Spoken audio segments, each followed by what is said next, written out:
Welcome to the How to Publish Your Book podcast, where we are helping writers become authors. I'm Ashley Shannon, and I'm here with my co-host, Kerry McAvoy, and today we're going to talk about where to start when you want to write a book. Hi, Kerry. Hi, Ashley. So good to see you today. It's good to see you too. How are you doing? All right. Well, it's been kind of a tough week because I'm changed up my goal on my book and heading a little bit in a new direction. So trying to adjust to that. But isn't that the thing with writing? We have to sometimes make deviations and go in new directions. And I know. I always feel like it's worse in the early stages too. Like when you finish a first draft and then you have to change the POV of something like throughout the whole thing, or I've added in characters and I was like, this has added 6 more months to this book. Like you're supposed to be done already. Like that's exactly what happened to me. I just spent, I think, 15 to 18 months on this. And my editor suggested I change the point of view, which I said to her, you just added another year to my life. And her and I were talking on the phone, and she got absolutely silent. She knew she'd added a year to my life. So I've decided to put it down. That's what I'm going to do. I'm going to take a few months off and reprise my thoughts on that, see whether or not I really want to do that, or maybe go ahead and self-publish it in first person the way that's written, and then change my plans for it. But in the meantime, I've moved over and I'm writing a short story. I'm writing a romance short story. So I'm not gonna say anything. I know it's not If the anybody knows me, song. they know I've read romance is my hundreds of least favorite them. thing. Yeah, exactly. But no, I'm excited. This is something new, and I'm very excited about it. I'm excited for you. I'm kind of excited to see you kind of write short stories at the same time that I'm writing short stories, and so that's exciting to me because now I have a buddy. Yeah, and I'm thinking like you. I know you have a series, and so I see this as also world building, so that I can do spin-offs on on these families and set up a bigger situation. So there will be other books behind this one. So, and it's I But already have more than 1,000 words in, so it's not like I've already started. yeah. Yeah. Well, that is actually perfect when it comes to our topic today, which is where do you start when you want to write a book? So, when you decided that you were going to write these romance short stories, how did you start? I approach this really differently. I one time interviewed or met a prolific author who's been writing a lot of years, and she said she waits. Her name is Lynn Austin. She writes Amish stories, Amish romances, and she says she waits until the characters start speaking to her. And I love that. I love the fact that for her, she had to sort of allow her unconscious to generate this world. And then when it got big enough or large enough, that was when she knew she was ready to write. Now, she's written a lot of books. This is not a hard thing for her to do. She has probably a formula that she uses. It's probably Right. not something she's starting from scratch. So, but up to now, I've written two full length memoirs, and they were short periods of time. So um, the chronology of what happened drove the story. So I didn't need to Mhm. plot it because I already knew what happened. With this, I'm doing it in my head. I tend not to put it on paper, but I tend to do it in my head. But if starts to get complex, I'll start to write the characters down and start to define them, describe them. But I kind of see them in my head, so I tend to do Yeah. most of that. Where I think you do it very differently though. I tend to be a little more of I can't say I'm a pantser because it's not like I don't know where this is going to go. I already know what's going to happen. I have the plot in my head, so I Yeah, know. that's still a pantser. Is it still really I think so. I think okay? so. If you don't have, I would say the difference between a plotter and a pantser is just writing it down, honestly. Okay. Because you can rearrange things in your head and change things, and still be kind of you're just going with where the story is going, and that's kind of the definition of a pantser, Hmm. um, which is very, very different from what I do. Yeah, and I know that even when I do when I write essays, I'll have a structure. But I often, Mhm. once I get started, it may end up somewhere else. So you're right. I probably am more of a legitimate pantser than I am a plotter. So that's how I work it is that something kind of magically happens, and I end up hearing and seeing things, and I put it down on paper, whatever I'm seeing in my head. So how do you do it? I know you approach it quite differently than I do. Um, yeah, well, my writing workflow is kind of ever changing, because my life is not, my life is chaotic. Um, and so, most people who write professionally, write the same 4 or 5 hours every day, have a pretty set schedule. I don't really have that, but I am pretty set in the way that I write fiction, which is with an outline, and not just an outline, but like, I actually call them story Bibles. So I create them in Scrivener, and it is an outline, character profiles with pictures. Like I go and find actors and actresses that look like my characters, and uh, settings. I'll go and find pictures of different places. And that makes it easier for me, makes the writing process faster because then I don't ever have to do research. I just go to, if this scene is set in this place, then I can go and look at pictures. And yeah, it's a lot easier. It's basically doing all of the planning and the research from the very beginning so that when I get to the writing part, there's nothing that stops me. There's no bumps in the road. Hmm. I used to get hung up on eye color. So I'd say, her eyes were blue or whatever and be writing, and then I'd get, into the next chapter and be like, crap, I don't remember what color did I say her eyes were. So now I just write it all down, Hmm. and go right over to that page. It doesn't mean that things don't change in the story. I very often will get into a flow, and um as I'm writing out a scene, maybe a character was, I write zombie books, so maybe a character in the outline was holding a gun, but then I changed it to, an axe or something like that. It really depends on the flow of the story. Um, so I don't ever feel con- like confined to my outline, I guess. Hmm. Because that's what pantsers say, right? Is like they just want to go with where the story takes them, and um, I think I do that too. But having, I don't know, it's like having the boundaries set makes it easier for me to maybe, break one of the boundaries if I need to, I guess. Does that make sense? No, it Like, does. It does make sense, and I think that you do make a really good point that either way that you do it, and there's no one right way, and I think there's two things I guess I'm thinking of. One is it's important to figure out your way of doing it, mhm, that each of us have a way in which we tend to do something when we tend to write. We need to get in touch with that process. And I think the other thing is to make sure that you create something that helps you remember these things, because I struggle with that too, which I'll maybe define a family member, and then I'm several chapters away and I want to reference to that family member again, and I can't remember the details because that may have been a couple weeks ago. It's not a mhm, couple days ago or a couple hours ago. It may be for the reader a few minutes ago, but for me, it's a lot of time has passed.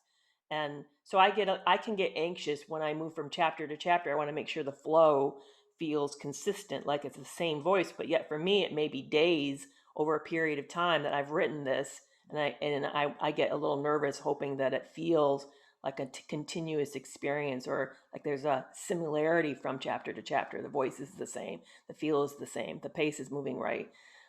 Those are the things that kind of get tricky.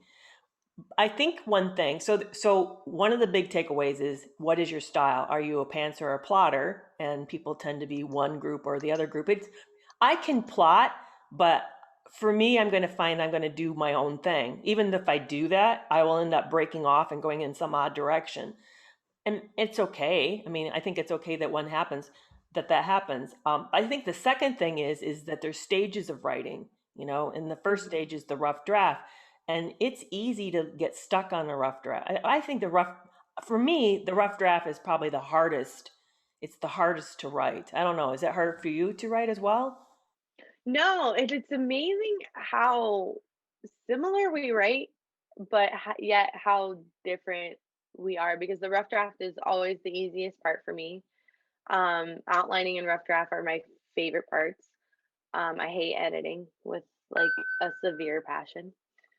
um, but um, I have trained myself just from doing this for so long and being aware of these habits of, you know, not, wanting to write something that's perfect right off the bat.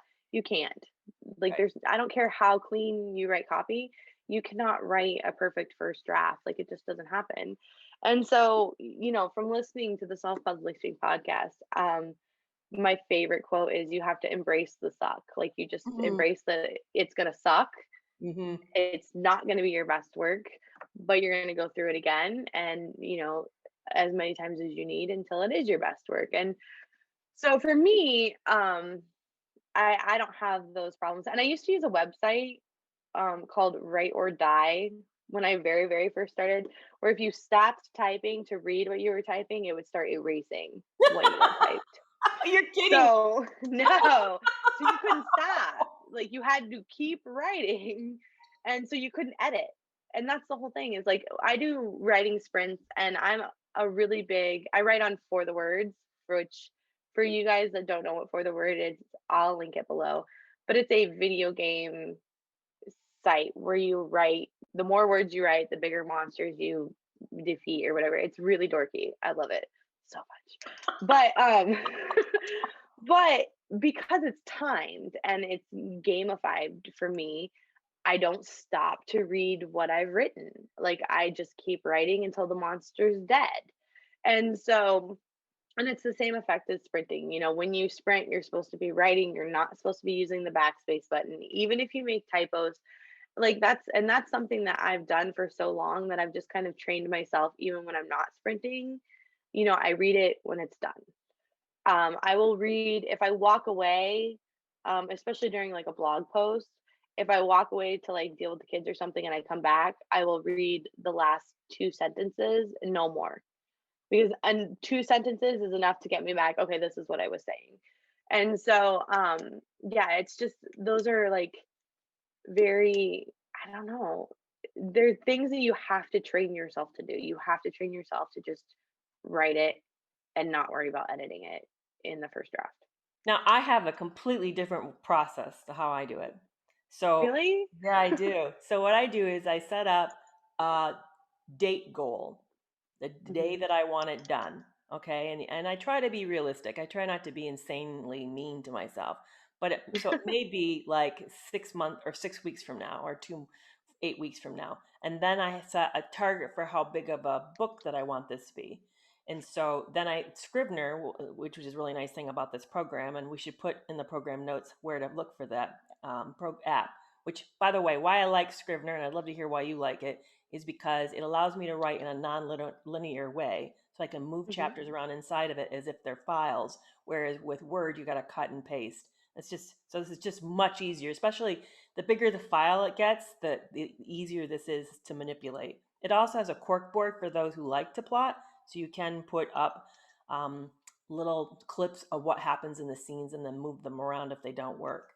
So anyway, so with Scrivener, it allows me to set a target. So say for example, I want to write a 60,000 word document and I want to do this in 6 weeks, and it tells me, and I plan to do it 5 days a week. It tells me how many words I need to write a day. And so then Yeah, I hit that goal every day. I make myself hit that goal. I do tend to edit some, but because I'm goal driven, it helps just to have the goal. I must get across that. And if I erase the words, I lose my count. So you don't want to like exactly. take too many words away if I want to hit my count every day. But it's a good way to keep myself accountable, very accountable. I don't have a certain time that I write every day, although I have noticed that the two best times for me is either super late at night or super Mhm. early in the morning. I don't know quite why. Maybe I'm less inhibited. Maybe my creativity is better. My unconscious is better. I do find that if I set too huge of word goals, that I don't give enough time to think about where the story is going. So because I'm using my imagination so much in between and I haven't plotted out, I have to like I get done with wherever I'm at, and then I got to imagine the next scene and move forward. So I really need that downtime between the writing sessions, be able to move the story forward. See, and that's kind of the difference. So when I was, my big thing is crushing word counts in November.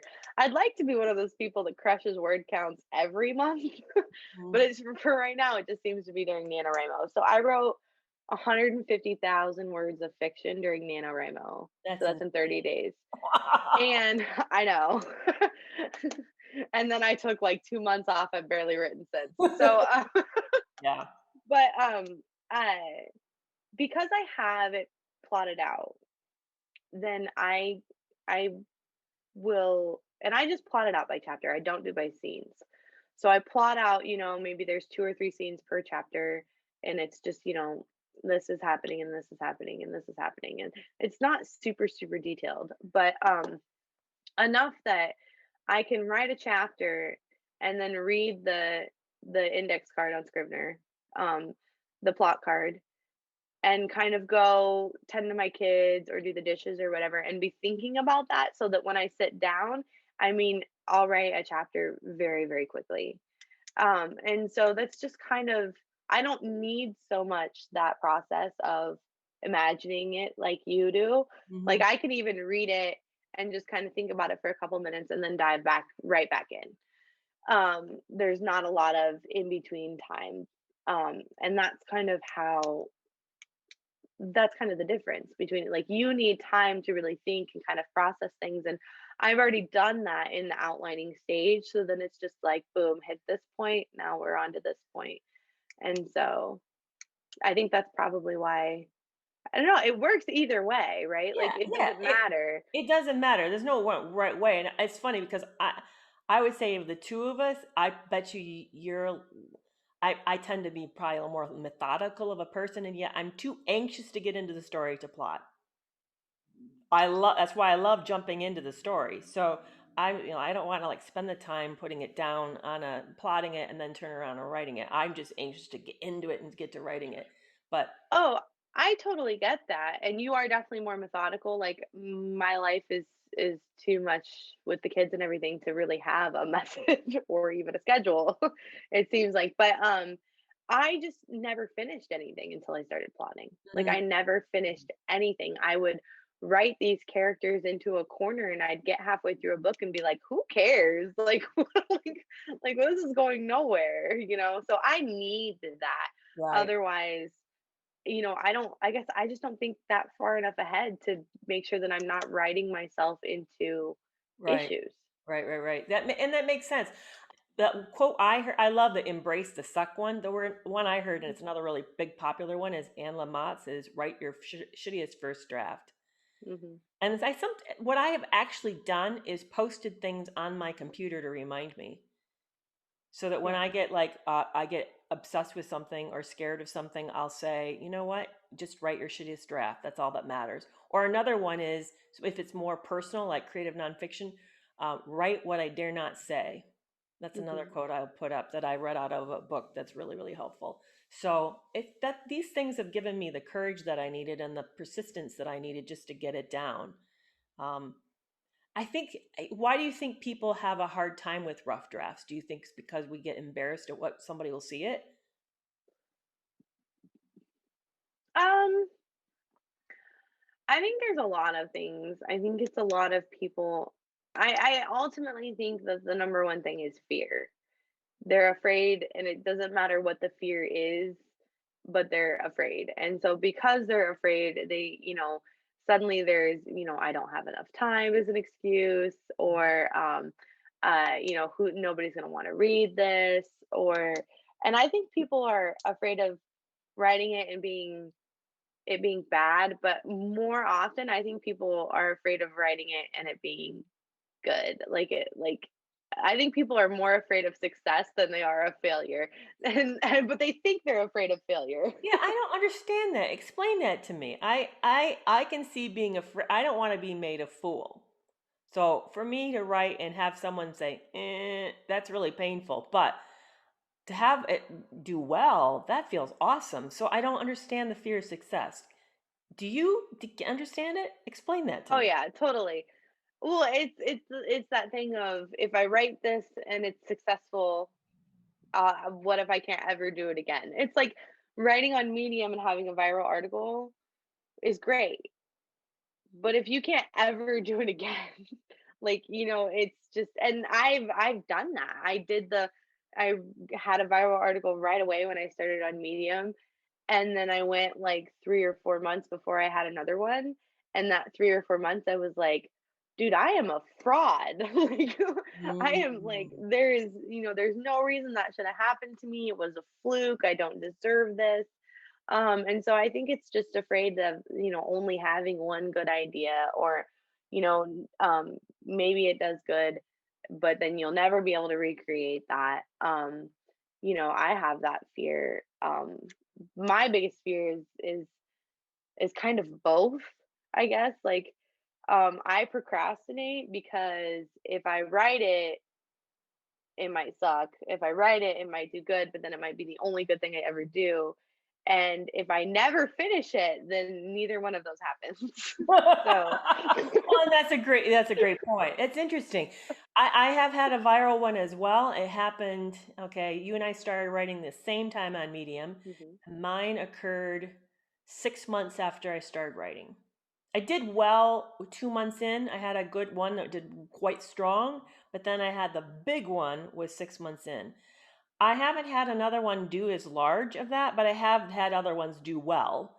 Um, but I find that it kind of doesn't really matter, I guess.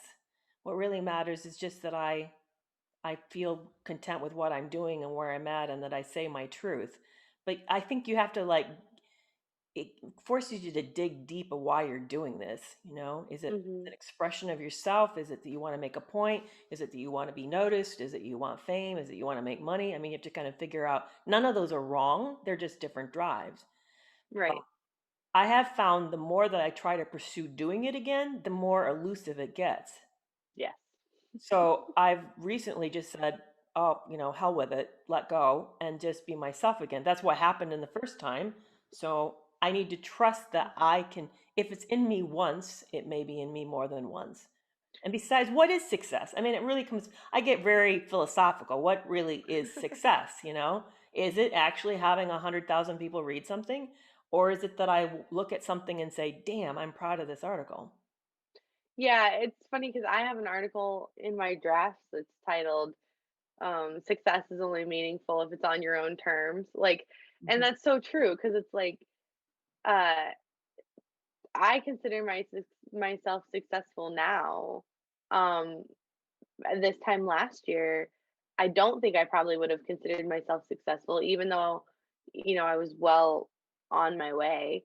Um, I think it's just, yeah, it's hard to kind of figure out what makes you think, like, I'm not, okay, I'm doing this good now, and you've got to kind of define those terms for yourself. But um, I did the exact same thing after I tried to recreate that viral article multiple times. They all flopped. And then finally I was like, I can't keep doing this. Like, I just have to write whatever I'm gonna write, and then it happened again. So it just goes to show you that you can't force it. And I think it's the same thing with writing fiction. If you're a pantser, you can't force yourself to be a plotter. And I can't force myself to be a pantser. I again would never finish anything. Right, right. So Yeah, except for maybe fan fiction. yeah, I did finish fan fiction. right. It takes really knowing yourself. And I think the other thing that both of us are talking about is learning to trust yourself and your process. That's what both all of this is coming out of. I know, for example, I have to finish things. I have a drive that won't let me not finish something. It just drives me nuts. I need closure. So, because if I start something, I'm going to finish it because I can't stand it not being finished. Mhm. Whereas you need something that's going to help you get to the end and that you need that extra push. I know for me it becomes I'm almost obsessed with it with finishing, which is partly why I leap in so fast and start writing. It's because I need to finish. So it's just coming back to knowing our process and trusting this.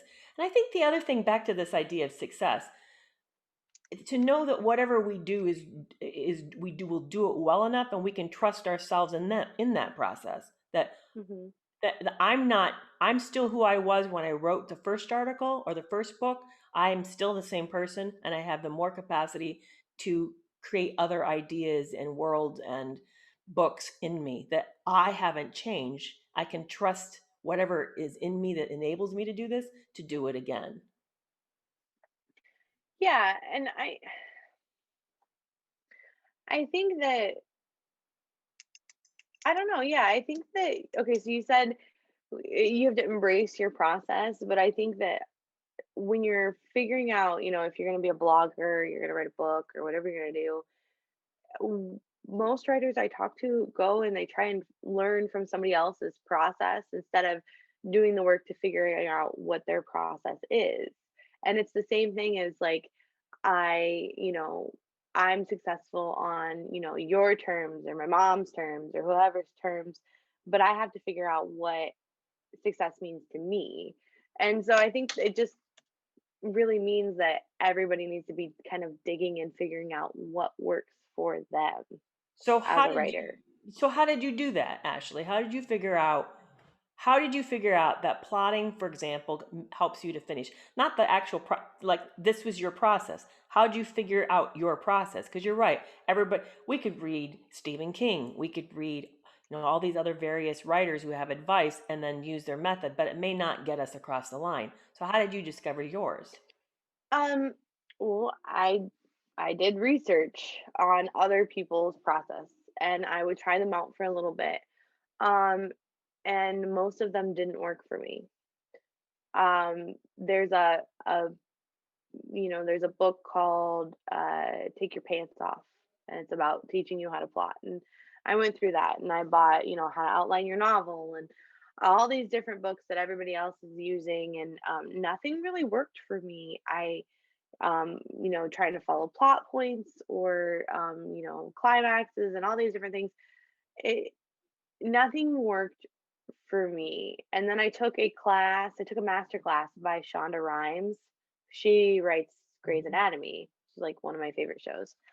Um, and they do it for TV shows. They create story bibles with like past, characters past and stuff because they have to have continuity throughout a long series. And you look at Grey's Anatomy's been on air for 17 seasons. Wow. So, one thing that they might have referenced in season 1 about Meredith Grey, that has to be the same in season 17. So, they keep a story Bible that's like it's all these characters have their backstories, and all these different things. And I was like, if I'm gonna write a series, so I'm in the middle of writing a 20 book novella series, um, I'm gonna forget all sorts of things. And so it made sense to me to just write it down as much as possible. And I still do that now with my zombie series. I'm more than halfway through writing it and I'll make notes, like, okay, this, I said this, or I said this person's birthday was this, like, and I go back and leave that as a note. It just seemed like the best way did. I know lots of people keep story Bibles now in Scrivener, um, but I just kind of had to create my own that fit my writing style. Mm-hmm. So yeah, I think what I love is that you had to try these out, that you heard what other people are doing, and then you did it work, did it not work, and then found what worked for you. And I think that's a good advice for all of us, that we have to be open to doing different methods and seeing what really has helped. I mean, for example, I know some people say first thing you do, get up, get yourself in the chair and start writing. I think it takes trying that out to find out, well, are you creative then? I mean, for me, one thing I've learned is I need to keep whatever writing tool accessible by my side all the time. Because sometimes I find, believe it or not, 3 a.m. in the morning, I'm suddenly creative, and then I will actually do writing at 3 a.m. in the morning. So I've learned that I need something that's useful, available, accessible at any time of the day, so I can jot down notes or ideas or move the story forward a little bit. That really works for me, because I find that once the inspiration gone, even though I think, oh, this is so great, I won't forget it, I do, and it's gone, and I can't get it back, which really irritates me. So I've just learned to go with the flow when it happens, and to be ready to do that. Um, so I think it really takes us being sensitive and observing and watching what works for each of us, and knowing that's going to be different, a little different for all of us. So, Yeah. Yeah, I mean, well, it's okay, so it's trial and error, trying to figure out what works for you, and then, paying attention, right? mhm, Because, like, it might not I can tell you that I write really well at night. It's not the best for my health or taking care of my kids or anything like that, but I write really, really well late at night. Um, and when it comes to in the morning, I need like an hour with my coffee and my journal, trying to figure out my to-do list and stuff like that. I can't write first thing in the morning. I'm lucky if I can sit down and have coherent thoughts come out of my head by noon. I'm not a morning person. But I didn't really know that about myself until this past year when I was trying to make a schedule where I got up and wrote at 5 a.m. Like, that's not my productive time, I right, was wasting my time. But I was like, everybody else gets up early. They're more productive than me, so I need to get up early. But that's not the case. So you right. really have to pay attention to what works for you and don't fight it. So, is there any special tools that you use that are super helpful? I know for me, I need Um, a note taking tool. So I switch between actually Apple's Notes, as simple as that is, and I also have one called Day One that allows me to create journals. Or OneNote is another really good one that allows me to create journals and pages, and then I can like drop things into it like photos and links and whatnot. But so I find I need a note taking program, and then I also want a writing program, and then I use Scrivener like you do for the writing. So what kind of products do you use that help? um, I use a notebook. um, Well, see, that works too. Yeah. I know somebody has to write my everything down first. So, Yeah, my notes, like you use a note app, I use a notebook, and I have several notebooks. Like, I'm looking at my desk right now, and I have 5 notebooks sitting on this desk, and they all have, like, different things. Like, well, one of them's a planner, but, like, they all have different responsibilities, basically. So I do, like I use one for, like, a brain dump, but I have a notebook that's just I call it a plot garden. So it's anytime I get a shiny new idea, I'll write it down, and I'll usually write it down on its own page so that as the idea fleshes out in my head, I can be adding more details to its own page in my notebook. Um, I have the same thing, a different notebook that's just blog ideas. And for that one, I come up with blogs title first. okay. So if I'm like, doing whatever around the house, I'll think of an idea, and the first thing that comes to my mind is the title. So I'll always write that down at the top of the page and then leave it blank so I can outline it later. So I outline blog posts by hand, but I outline my books on my computer. Um, and then when it comes to the actual writing, I write on forthewords.com, but I put everything into Scrivener. Um, it's just that's just me. That's just a me thing. But I used to only write in Scrivener before I used For the Words, and I even used Scrivener for blog posts. Mhm. Um, and so yeah, those are kind of my two things. But when it comes to outlining, I know some people use Dabble, or some people who use Scrivener use Scrapple. Um, it just kind of you kind of can try. It's trial and error what you like and what you don't like. Scrapple is the same thing. It's just like a note cards kind of Okay. program. Some people use note cards, you know. So Now I write my short pieces inside Grammarly, and then I move them over to Pro Writing Aid, and then I finally move them into whatever final place they're going to go, whatever blogging platform or whatever it is, or a website. But so it depends on the size of something what I'm writing on. But if it's large, I'll write first in Scrivener, and then I may edit it by moving, dropping those shorter chapters into editor, like such as Grammarly, just to make sure that the editing is looking decent before I start to really look at it closely. But yeah, I think we all have our own tools, and it doesn't really matter how we get there as long as it helps us generate ideas. I love the idea you suggested of looking at photos. That's really great. I just think that's awesome. In fact, there's a part of me that's been tempted to throw a whiteboard up on my wall and sort of become like one of these detective sort of people where you have like post-it notes on everything and pictures and It's a stuff. murder board, I like where know, they as have I've the been red tempted to do strings that that. go everywhere. Exactly. I've been tempted to work and like look at it, like look up and look at it. Hmm. But so where do you go for your photos? Do you have a particular site that you really like more than another? And no, and honestly, I tend to do famous people. I tend to do um, people that I know, um, what they look like. I can imagine what they look like, and that also helps me with personality traits. So, I'm trying to think of something. I was working on a women's fiction outline that just came to mind. Um, so it's kind of like Gilmore Girls, but if Lorelai or if Rory was autistic. Hmm. And I really like this actress. Her name's Jennifer Beals, and she plays this. She's a Flashdance, right? Yep. But she plays this really stern, like um, type A OCD kind of character on the L word. So in my head, as I'm plotting out what this mom is like, to me, she looks like Jennifer Beals, but she has the personality that's more of like Jennifer Beals on the L word, you know.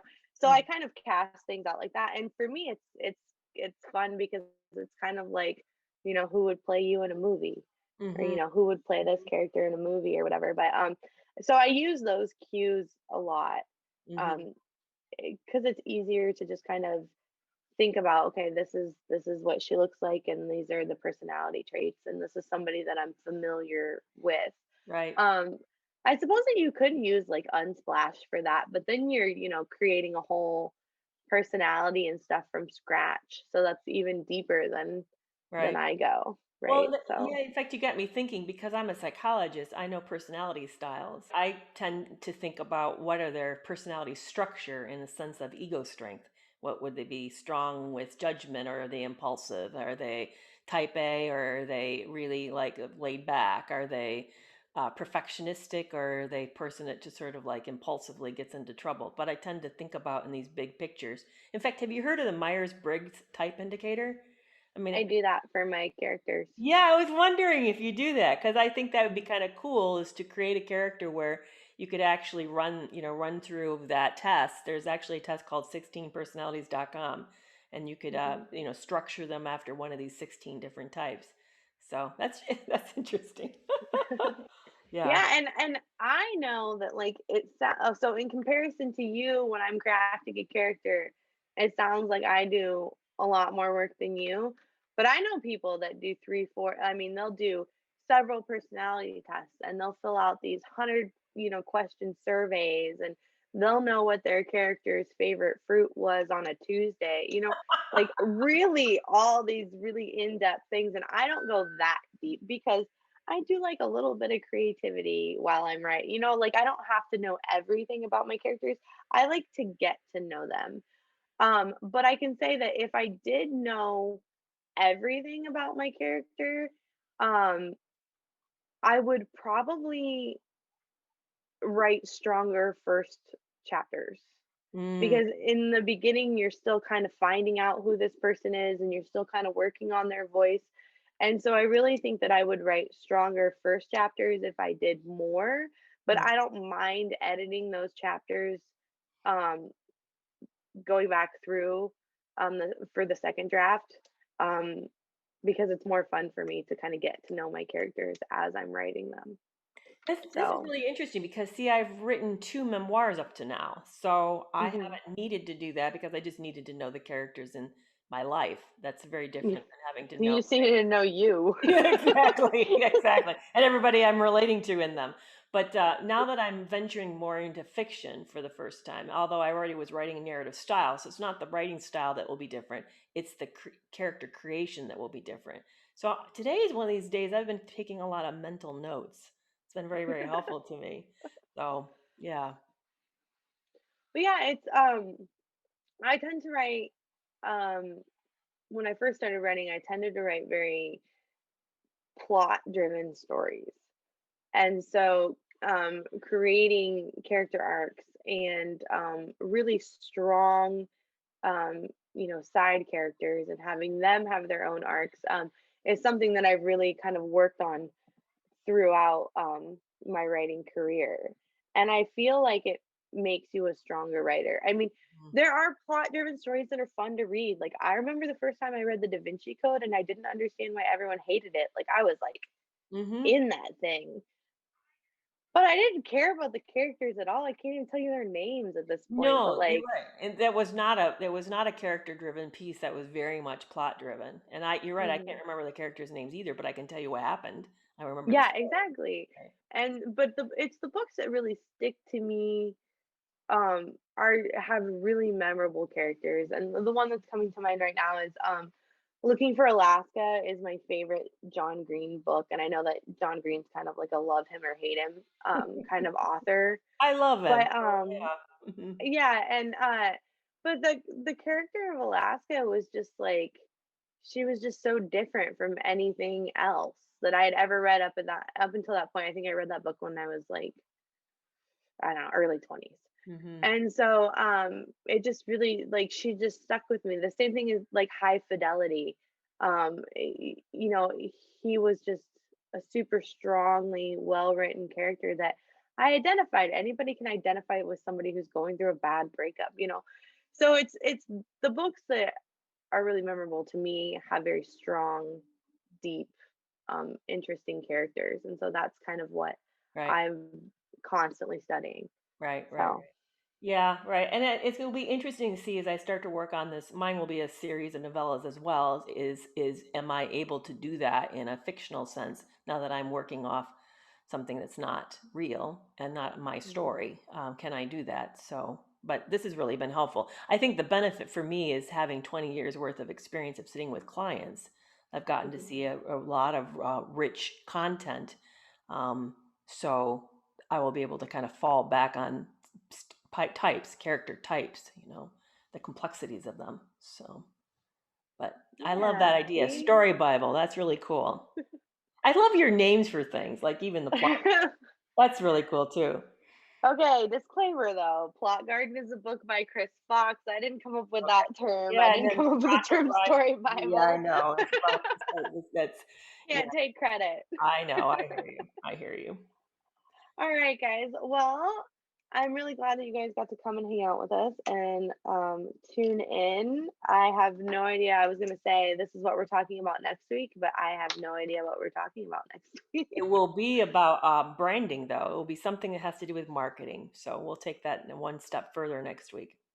Don't forget that we are during the month of January. We're reading Derek Murphy's book, Bookcraft, for our book club. All right, guys, thank you for joining us. And I had a lot of fun talking about where to start when you want to write a book. Yeah, me too. This is a lot of fun. Very fun. It's to me, it's the best part. It's the most exciting time. So this has been great to talk about this process. Yeah, it's definitely for me too. I think it's the most when I have the most energy and I'm very excited about it. So, All right. all See you guys right, next week. bye, guys. Don't forget that it is free to join the How to Publish Your Book podcast community on Discord from now until February 28th.